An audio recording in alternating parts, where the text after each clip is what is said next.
Yo, yo, yo, yo, yo. Not so fun facts with marbles. Damn, are we just starting right away straight with up. your fact? Nah. No. How are you? I'm wonderful. How are you? I'm doing pretty good too, actually. Good, good. I mean, not much has changed. We recorded like the other night. Yes. So, there really probably isn't much of an update. I'm that's enjoying unemployment. Good, as you should. How was work today? Well deserved. Work is good, in general. Good. There's been a little bit of like chaoticness there, huh? Yeah, or chaos, I just need a software licensing to get renewed, and it's kind of like, actually I've been able to make it work without those things, but of course you have. It's just, that's what you do. Yeah. It's just a little like, come on, let's get this fixed, brother. You know, brother. Oh, by the way, my name's Alyssa. And I'm Marlene. And this is What's Your Favorite Scary Story, in case you're new here. It's a podcast where you send us suggestions or scary story suggestions or your personal stories, I guess. Genuinely can send us whatever you like. We are pretty open people. Yeah, pretty much. And Arlo agrees. He's being very nice right now. He is. He's quite cute at the moment. Yeah. All cuddled in on your blanket. The pink nose. I love that the animals always come join us up here. Yeah. It makes me feel loved. Arlo followed first, and then... Arlo always has to be the first one up here. As soon as he knows we're coming up here, he is at the top of the stairs in a second. Marnie followed suit, and then Binks is like, I guess if we're all going up there, I'll go sit on my windowsill and keep watch. It's funny, too, because I had, like, the curtain, the blinds down, and I'm, like, closest to the window right now, so Binks just looks at the window and then looks over at me. And I'm like, I guess I love you, so I'll do it for you. I think he sees a bird, so. No. And Arlo's like, what do you see, bro? They're Can so I help? cute.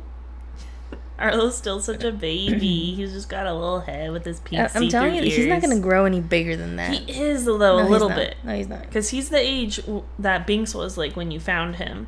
And Binks was, like, around that size. Like, he was little. I don't think Arlo, and look at his legs. That's so freaking cute. I don't think Arlo is a big cat as Binks, though. I don't think so, but I think he has a little bit of growth in him, and we'll see who's right in another year. No, we'll see. We'll see. Anyways, I know this is exhilarating conversation, but you just want to go into your fun fact then, since not much has changed? Yeah, I think I see someone checking out the house over there, though. We might have new neighbors soon. Exciting. Ouch, Arlo. That child just has to attack everything. Yeah, what an asshole. That's your son. That's my son. That's my son. Oh my gosh, but I still really love him. Yes. Oh my god. What is he doing? He's playing with a box. Of course he is. Anyways. I didn't know what to get you this year, so I got you this box. That's what I got you. And now back to International Championship Boxing. Starting off strong with references well, right out the gate. I guess this really isn't about boxes. Ding ding, and then it's just cardboard boxes in a boxing ring. And there is a SpongeBob episode for you guys. Yeah, I heck hope you enjoyed. Anyways, fun fact? Good night. Oh, yes. Okay. Not so fun facts with marbles. Yo, Arlo's gonna tear up this couch. Good thing it was free. So, as you can see, I have space up.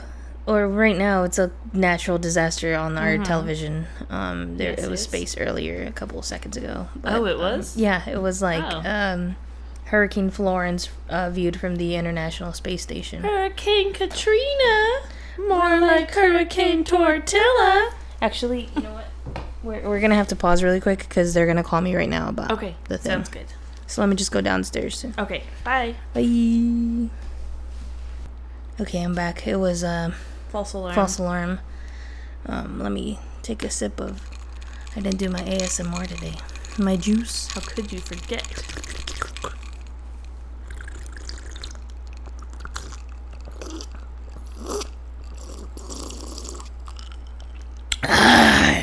How calming and relaxing that was. That was very good. Good. Also, wait, before I share my fun fact. I almost forgot to update on Aaron Goodwin's from Ghostbusters. Ghost Adventures. How could you forget? So his wife got sentencing today. And quick recap, real quick. What happened with them? She basically got with a guy who was in prison for committing something. Obviously, he's in prison. He did something. This is the wife of Aaron Goodwin. Goodwin. From Ghost Adventures. So his wife was plotting with this prisoner to like kill her husband. And it got found out because the guards at the prison found the prisoner's phone, which is illegal to have in prison. And when they searched the whole thing, they found out that was happening, and they tracked everything down, and she was getting tried for conspiracy to commit murder. Yeah, yes. Basically.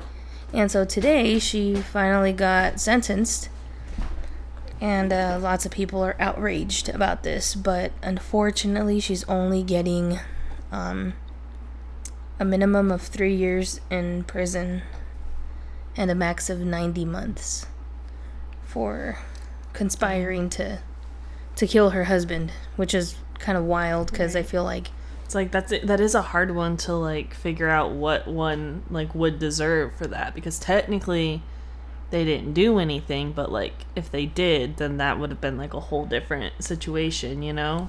Right, but you're still like plotting to kill someone, and like that's not cool. It's like obviously she's not like safe out on the streets, right? You know, it's true. It's a hard one though. Like, do you know what people normally get for that kind of thing? Let's look it up. Because I'm assuming she's a white woman, yes? Yes, she is. Yeah, I'm sure that played a part in things. Even if the murder was never carried out, it is extremely serious under U.S. federal law. Plotting, attempting, or conspiring to commit murder for hire can result in up to 10 years in prison. Wow. If the murder didn't happen, and life in prison or the death penalty if the murder happened. So, like, even talking to a hitman and making a payment or a clear intent to pay can trigger federal charges. And if it's prosecuted under state law instead of federal, punishments can vary, but it can be like 20 years to life is common, apparently.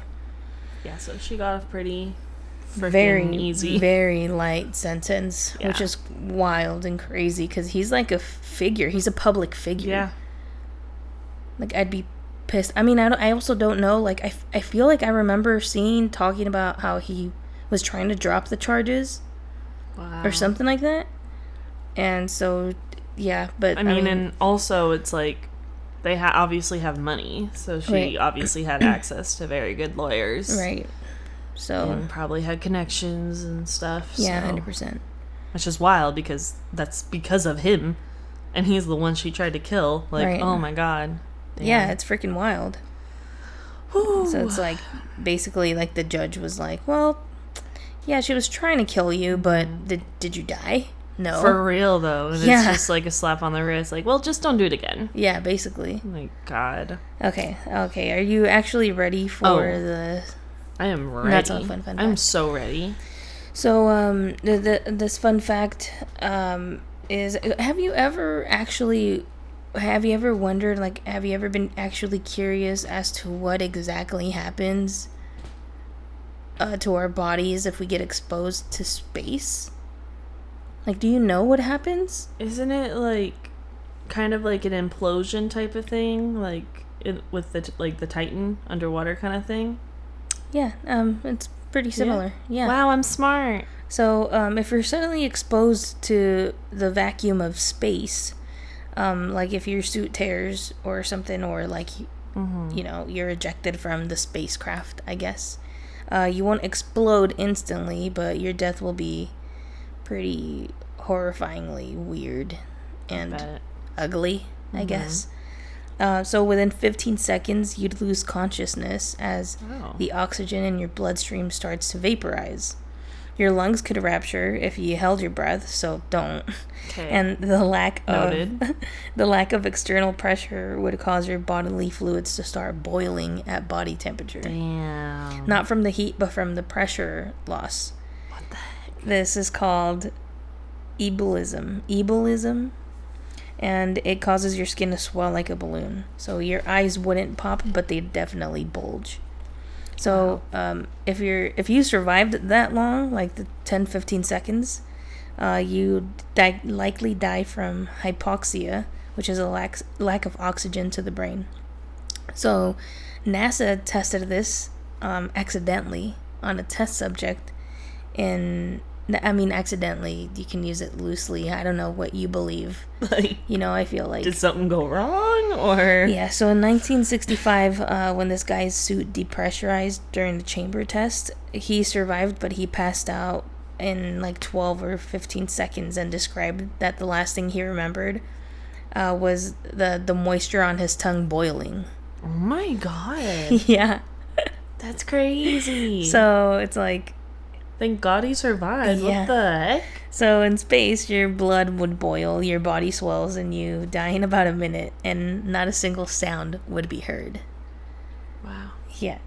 It's pretty crazy. So that's my fun fact. Thank you. That was a good one, isn't it? Yeah, it was. It was pretty I did not know about, like, the boiling thing, and, like, the fact that it's, like, something can boil from pressure and not heat. Right, yeah. That's so well, because, like, assuming, right, that space is just fucking cold. Right. So, I don't know. I really don't know. Oh, my God. I don't know. Dude. I don't know the science behind all that stuff. I'm just sharing a spooky fact.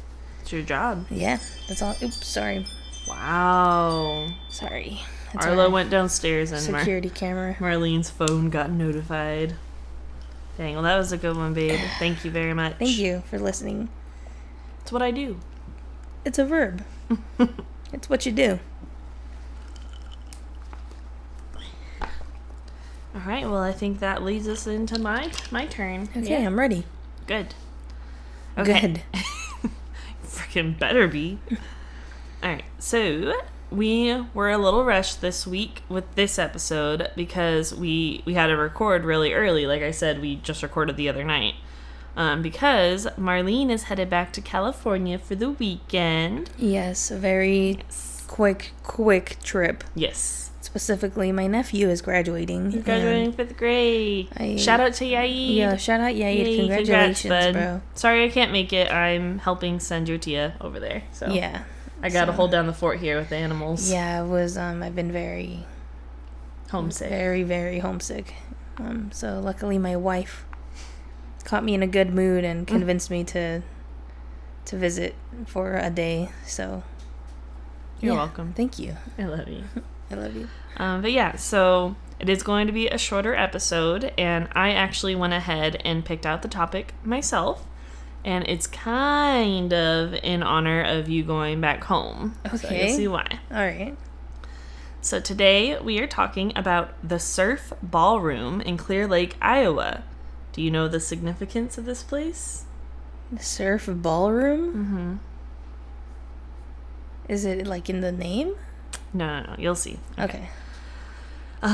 This is the last place that the Big Bopper, Buddy Holly, and Richie Valens performed before they were tragically killed in a plane crash. And that event marked the day that music died. The day that music died. How does the song go? The day the music died. I actually can't do it like that. I need to And then levee... throw the Chevy to the levee and the levee was dry. Good old John drinking whiskey and rye, saying this'll be the day that I die. This'll be the day that I die. American Pie. That's American Pie. Yeah, so that's... Except we're not dying. No, we're not. It's just in the spirit of the story. The story, correct. But yeah, that's the last place they performed, literally the night before the plane crash happened. Or the day... I think it was the night before. It was the night. It was the night after. Right, yeah. They performed and it was the night after. Mm-hmm. And Correct. I don't want to ruin the story. I think you're going to cover that part. Yeah, I don't go too in depth with like the actual crash, but we talk a little bit about it. But yeah, so this relates to Marlene going back home for the weekend because Richie Valens is from Pacoima, her hometown. Yo, 818 Pacas. What's it? I'm kidding. What up, everybody? What up, everybody? Don't cancel me, please. I'm sorry. What about you? Just sound like I'm referencing Family Guy. No, you sound like the guy from The Simpsons. Oh, is it The Simpsons? Yeah. Yeah, and he's like, hi, everybody. Yeah, that's what I'm doing. Sort of I'm something sorry. like that. I promise. I'm not trying to be problematic. Right. No, she's a Mexican by association. Exactly. So exactly. Don't fucking come for her. Please. Okay, so the plane crash did happen fairly close to Clear Lake, where the place is. And it is said that the surf ballroom was slightly haunted beforehand, but the paranormal activity is largely connected to the plane crash. Damn. So the original surf ballroom was located across the street from where it stands now. It opened for business on April 17th, 1933. It had a 90 by 120 foot hardwood dance floor, as well as a roof garden that was for outdoor dancing, which I feel like is cool back in 1933. Yeah, that is pretty cool. It's pretty unique. It was unique. Yeah. It was right off the shores of Clear Lake, and it even had a boardwalk leading to the docks. Well, on April 20th, 1947, a fire completely destroyed the building. They got to work right away rebuilding, and just over a year later, across the street, they opened the second surf ballroom. So in the 30s and 40s, if a band wanted to make it big, like nationally, they had to play the surf. Like, it was the place to perform. Yeah, to make it's kind of like the Madison Square Garden now. Right. It's like if you perform here, you made it kind of thing. Now in the 50s, the surf was one of the first ballrooms in the state to feature rock and roll music. And of course, that includes our Richie Valens. Now in 2008, the surf officially became a nonprofit. And then in 2009, the Rock and Roll Hall of Fame and Museum in Cleveland dedicated the surf ballroom as a historic rock and roll landmark. The plaque that they received reads, "There are few buildings in existence today that represent a complete shift in our musical history. As the last concert venue for Buddy Holly, Richie Valens, and J.P. the Big Bopper Richardson, the surf is the bedrock of where the sound and attitude of rock and roll changed forever."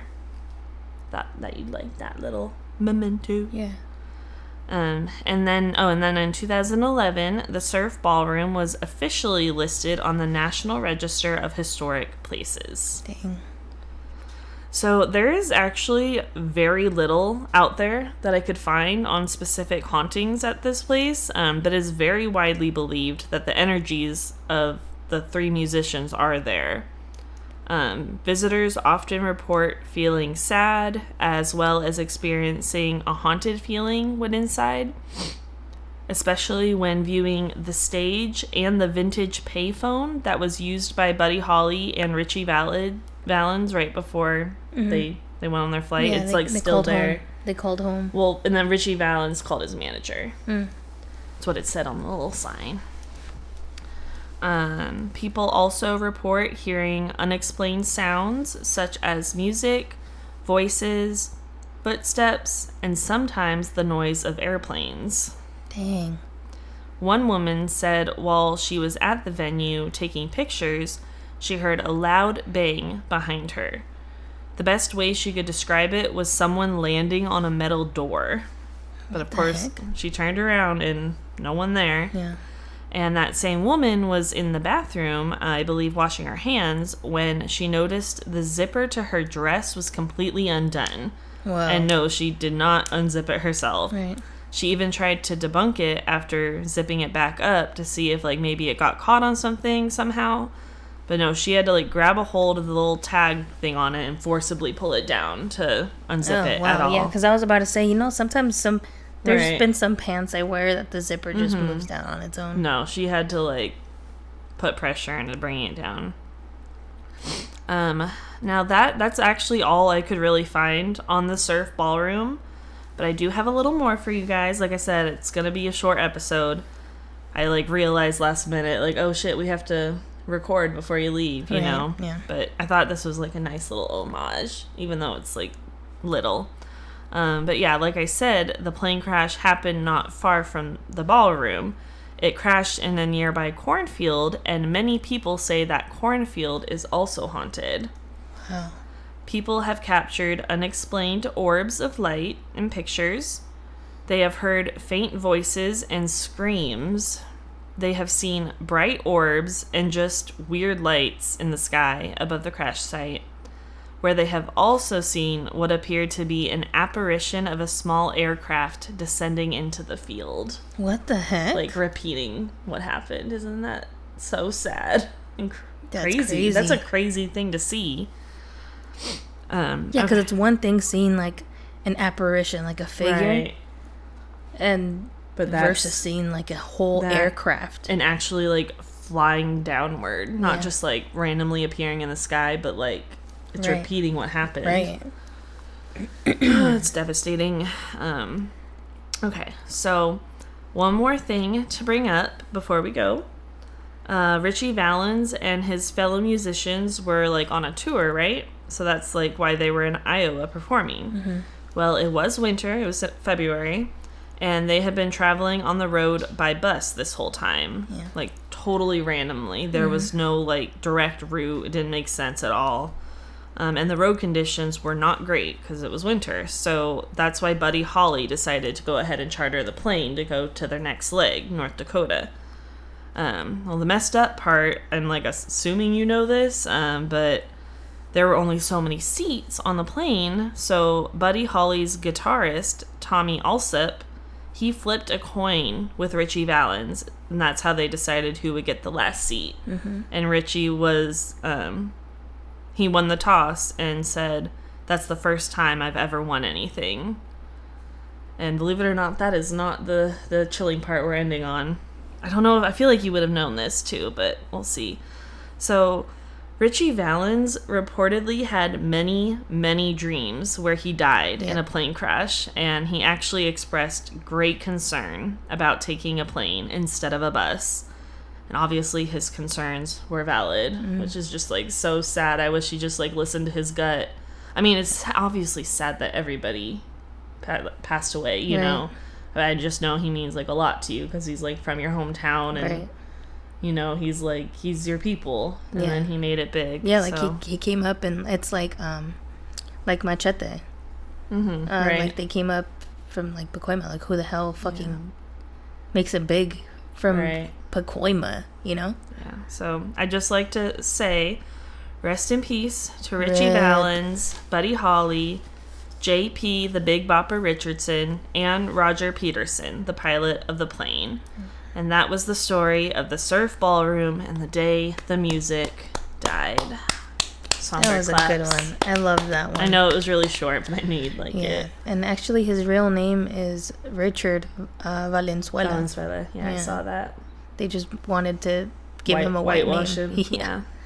Not surprising. It was in the 50s, you know? Like, and that happened to, that's, like, another thing. Like, he made it big as, like, a Mexican-American, like a Latino. in the 50s. Yeah. That's amazing. Yeah. You know? Yeah. He went to San Fernando High School. Yeah. It's pretty cool. Cool kid. Good story.